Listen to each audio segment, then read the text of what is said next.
We'll rock and roll. Welcome to our acrepro buy sell. This is just a good hour for me and Tom to chat football. We aren't going to talk for an hour. We'll keep it to about 20 minutes, but we appreciate you tuning in, and Tom, appreciate your time. We want to thank our sponsor too. When it comes to land sale, it pays to have experts in your corner. acrepro Midwest Farm Group are your local farmland specialists with decades of experience in Indiana agriculture. No one knows the market better, and whether you're doing a 1031 exchange, which I know Tom does every other day, or simply buying and selling farmland, your local acrepro's agent will walk the land with you and ensure the deal is done right. Visit acrepro.com or call 765-587-3185 and talk to your local land expert today. That number again, operator standing by, 765-587-3185. All right, Tom, buy, sell. I've been to rare games like last Saturday, and you've been watching Purdue football and college football as long as I have, and been probably of a greater span of games. Still a nutty game to get through. But our first buy, sell is, are you buying Purdue responds positively? I'm not saying necessarily beating the spread, but having a solid, focused effort on Saturday against Florida Atlantic. They are an 18-point favorite. How do you view that? Are you buying or selling that one? Given the disappointment of last Saturday, Alan, and what all transpired, that's all been well chronicled and documented, I got to think that the staff is going to have the rapt attention of all the players at this point, right? Just listening to Jeff Brom on Monday at the presser, you get the feeling they had a real come to Jesus moment, if you will, speaking about how they conduct themselves on the field and whatnot. So I think this is a chance for Purdue to galvanize its focus, Alan, honestly. And you get to do it against a lesser opponent, right? Sometimes you worry about a letdown, but I think the fact that Purdue's coming off the type of game it is, I expect them to come out dialed in and very eager to impress on many different levels of the game, Alan. They really need to get that mojo back, buddy. They got to level that record at 2-2 because, as I've said, it seems like for 10 years, but it's only been 4 months. October is the make or break month, right? And you got to be 500 because 3 or 4 games in October are on the road. They're all Big Ten games from here on out after Saturday. You got to start at Minnesota. Then you go to Maryland, 3-0, at least right now. Then they have Nebraska at home. Then you go to Wisconsin. Then you're off. So, boy, if you're Purdue, you got to get things buttoned up here. This is one last chance. You're at home before you dive into the deep end, if you will, of October. So, yeah, I think Purdue's going to come out focused and ready to go. You look at Indiana State, and I'm not necessarily comparing Indiana State to Florida Atlantic because Florida Atlantic's got athletes, and they've got guys. You watch them on tape. Watch a little bit of the Central Florida game. This is a team that could cause some problems. They've got a quarterback that's thrown for a bunch of yards, a couple of good running backs, and some speed on defense. All those things will make for an interesting thing. I'll buy it as well. I think Purdue will be focused, but I'm going to give it a little offshoot of, all right, just how focused. All right, will you buy or sell one? Will Purdue have an unsportsmanlike conduct penalty on Saturday? You only get one. Will they get through that? I'm going to say no, and God bless the poor soul who gets it. Yeah, somebody is flagged. So yeah, I'm gonna say no, and I think everybody's going to be on their best behavior, if you will. But Alan, we do know football is an emotional game. Yeah, you can say one thing in the locker room, you can say one thing on Wednesday or Thursday, but boy, when you get in the heat of battle, all bets are off. Sometimes you lose your wits, and I understand that. I think we've all been there before, right? So, but still, even having said that, I think Purdue is going to be able to avoid it. But you know what, Alan? Willie Taggart's a good coach. Yeah. And Florida Atlantic knows what's going on with Purdue. So I wouldn't be shocked, Alan, if maybe FAU tries to bait Purdue a little bit. I think I would. Yeah, Syracuse did a pretty good job at that at the end of the game, unfortunately for Purdue fans. And I'm going to say that they're going to get through one without it, even though I don't know if that stands, because you're absolutely right. One false move and it happens. What you want to avoid, and Jeff Brom talked about it, and I think he on Monday that I think makes perfect sense, and that is you just got to stop doing the stupid stuff. And I understand that referees got involved with both of those, and they may have been bad calls, but even Jeff Brom pretty much admitted, boy, we still could have controlled that.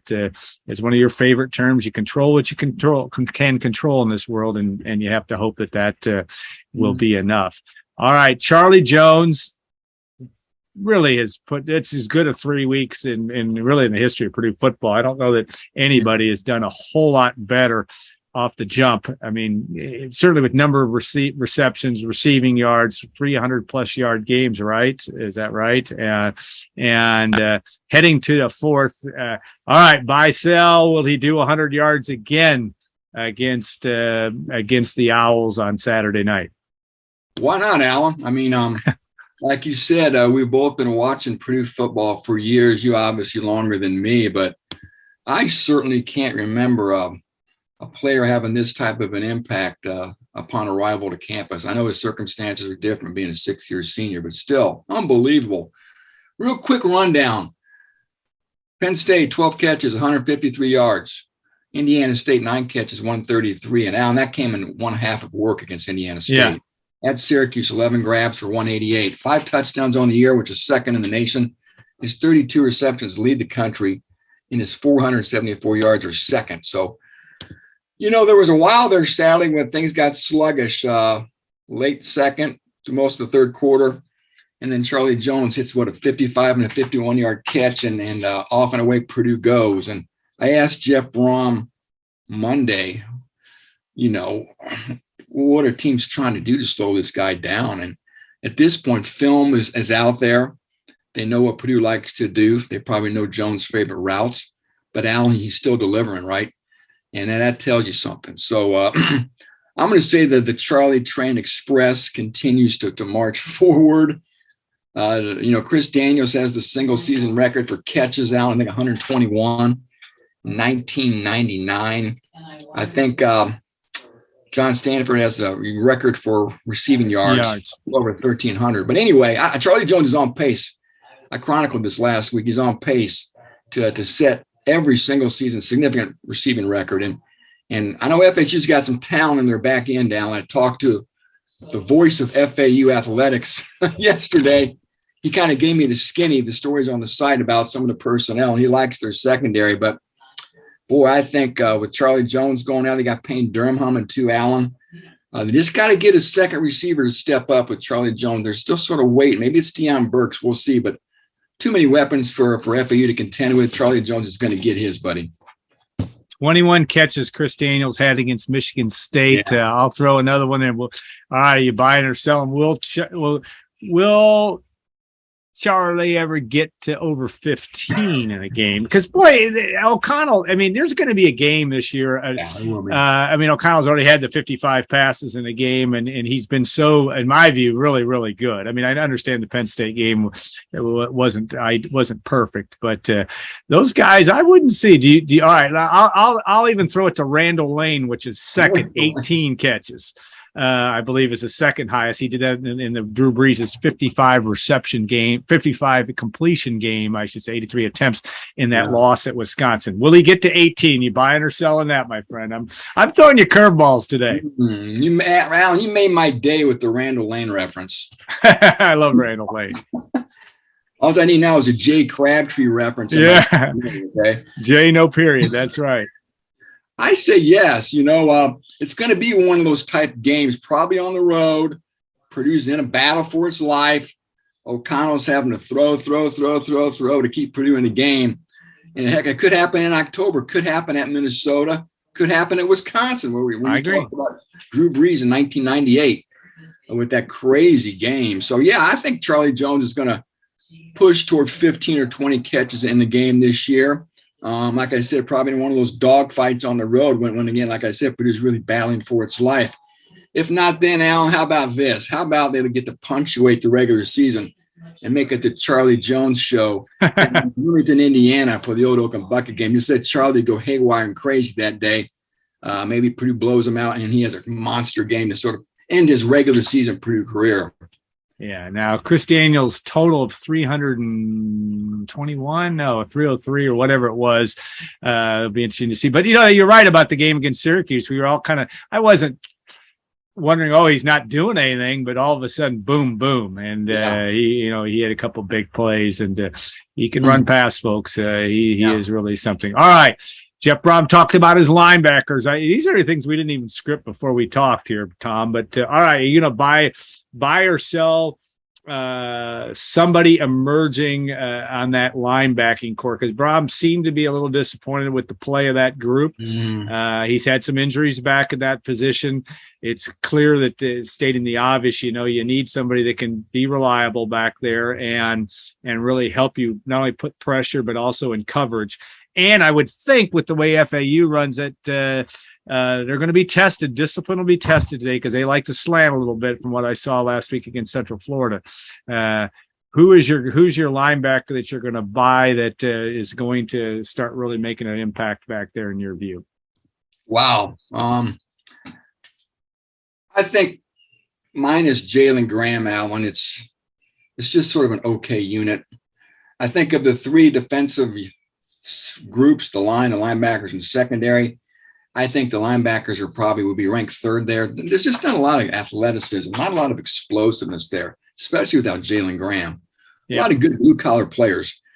If I had to pick one guy, it's O.C. Brothers. We had the pick in the end zone that got waved off by a Cam Allen defensive holding penalty. And but we're seeing O.C. Brothers be a little bit more of a significant player this year, his second at Purdue after coming from Auburn. He's the one guy, I think, among the linebackers, not named Jalen Graham, who probably won't play again on Saturday. He's the one guy with the most, again, speed, athletic ability, and playmaking skills too, I think. Clyde Washington, I like Clyde Washington a lot. He's sort of a big thumper, sort of like Jacob Wahlberg too, a classic middle linebacker. We're seeing those guys play more this year. Kieran Douglas, Allen, he's like a throwback, great if you're playing a power team like Iowa or Wisconsin, not real good in space. Honestly, I think for me, if I had to pick a linebacker, O.C. Brothers is the guy I think with the best potential to really make a play for the Boilers here. Yeah, I like the way Douglas plays. So he just seems to be. He made the nice play in coverage, right? He made the tip on the one ball. Was that him, right? In the corner. That was Kydron Jenkins. Oh, Kydron Jenkins. I have a mental block, and that was a heck of a play by Jenkins to come back and do that from his position as well. So that will be an interesting thing to follow. Okay, Purdue is one thing. Jeff Brom and he's done a lot. I know that there's been a fair amount of gnashing of teeth about the way that game ended, and Jeff Brom this, Jeff Brom that, but to Jeff Brom's credit, you go a homecoming game against Florida Atlantic. Not exactly it's not like you've got a major league opponent coming in here or a Big Ten opponent. Even they haven't had all that many non-conference games for homecoming over the years, and yet you're going to have a crowd close to capacity, from what we understand. Will they get? I'll throw it at 53,000. Will they be above 53,000? And I don't even know what the attendance. They might be over it now, but of course, capacity in Ross-Ade Stadium is just over 57,000. But how do you see that Saturday night? Another night game. I know it's a BTN game, but those night games tend to get people to come out. Yeah, I think because it's homecoming, because it's a night game, I think fans like the night games. Not sure what the weather's going to be like, but I do think that Purdue has a chance to have a really good crowd there. Let me get this. That's all right. That's the beauty of a Zoom cast. Okay, but I do think because of the crowd, because it's homecoming and a primetime game, I expect a good crowd there. I think we're going to get a nice turnout in Ross-Ade Stadium for this homecoming game. They want to see the Boilermakers get back on track, so it should be a good Saturday night in West Lafayette. Well, my favorite app, Dark Sky, tells me 72 degrees 72 degrees and clear at kickoff. Perfect. So it's going to be a really nice night if that ends up coming to pass. So, all right, that is our buy sell for today. We've come up with some fun topics. I enjoy this segment just because we have some fun with it, and we are grateful for the acrepro Midwest Farm Group folks for doing this. You can visit acrepro.com or call 765-587-3185. I think by week 10 I'll have it memorized. And speak to Kyle Sprayer, your local land expert today. And remember that number again, 765-587-3185 or acrepro.com as well. All right, we'll continue that game prep again. You don't get any bye weeks when it comes to this. It's kind of part of the fun of this, but it is we'll march on. We'll get a bye week here about the first week in November, I guess it is, or last week in October, right? Yeah, last week of October. Yeah, get a chance to go trick or treating. There we go. We'll need to. I don't know what we're going to dress up. I may go as a pumpkin. We'll see. So, all right, Tom. Thanks so much, and we'll look forward to next week, our Tuesday feature.